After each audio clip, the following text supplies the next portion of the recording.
سکاټ میلر بالاخره د جنرال رازق د شهادت په اړه خوله خلاصه کړې ده چې یاده پیښه کې د لاس لرلو په اړه یې څه ویلي. جزئیات هم دلته وګورئ او چینل سبسکرایب کړئ. د کندهار د امنیه قمندان جنرال عبدالرازق د شهادت په 5م تلین کې په افغانستان کې د امریکایي او ناټو ځواکونو قمندان د طالبانو دا ادعا چې د دغه طالب ضد قمندان په وژنه کې امریکایانو لاس درلود ناسمه او پوچه ادعا وبلله.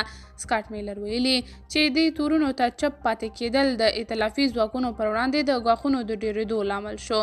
جنرال عبدالرازق چې د کندهار امنیي قمندان او د طالبانو د ډلې یو سختو مخالف څخه و، د 1499 لمریز کال د تلې په 26مه نیټه له سکاټ میلر سره تر لیدنې وروسته چې له هغه څخه وتلو د طالبانو د یوه بانفوذه کس چې د والي عسکر و لخوا شهید شو. جنرال سکاټ میلر په افغانستان کې د امریکایي او ناټو ځواکونو وروستی قمندان و. نوموړي له دې پیښې 15 کاله وروسته پر خپل لینکډین ټولنیزه شبکه کې په یوه یادښت کې لیکلي چې دغه برید د افغانستان لپاره ډېرې پایلې درلودلې. د هغه په وینا جنرال رازق نه یوازې د افغان امنیتي ځواک بلکې د ټول هیواد لپاره یو الهام بخښونکی مشر و. نوموړي لیکلي چې له دې پیښې وروسته طالبانو چې په اطلاعاتي ډګر کې ښه فعالیت کاوه لومړی ادعا وکړه چې یو لوړپوړی امریکایي چارواکی یې وژلی دی. وروسته یې کیسه نوره هم پسې پراخه کړه او امریکایي ځواکونه په ځانګړې توګه یې هغه د دې برید عامل وګڼه او امریکایي ځواکونه یې د رازق د وژلو مسؤل وګڼل.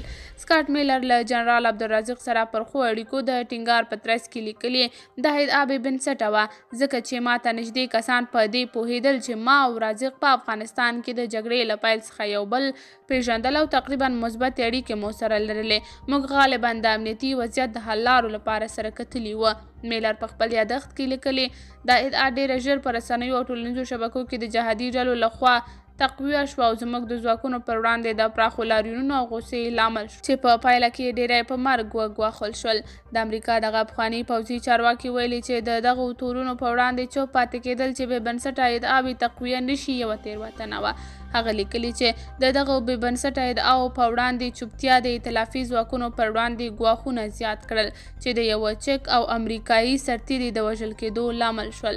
دغه پخوانی امریکایي پوځي چارواکی وایي هغه درس یې چې د جنرال عبدالرازق د وژنې له شایعاتو زده کړی د اسرائیل د اوسنۍ جګړې او نورو ځایونو لپاره هم د استفادې وړ ده. بلخوا یو شمېر خلک بیا پر طالبانو د نیوکې په ډول وایي چې ولې یې د یو ستر کافر قمندان پر ځای مسلمان وواژه. قدرمنو کتونکو تاسې په هکله څه نظر لرئ؟ کمنټ کې شریک، ویډیو لایک او چینل سبسکرایب کړئ.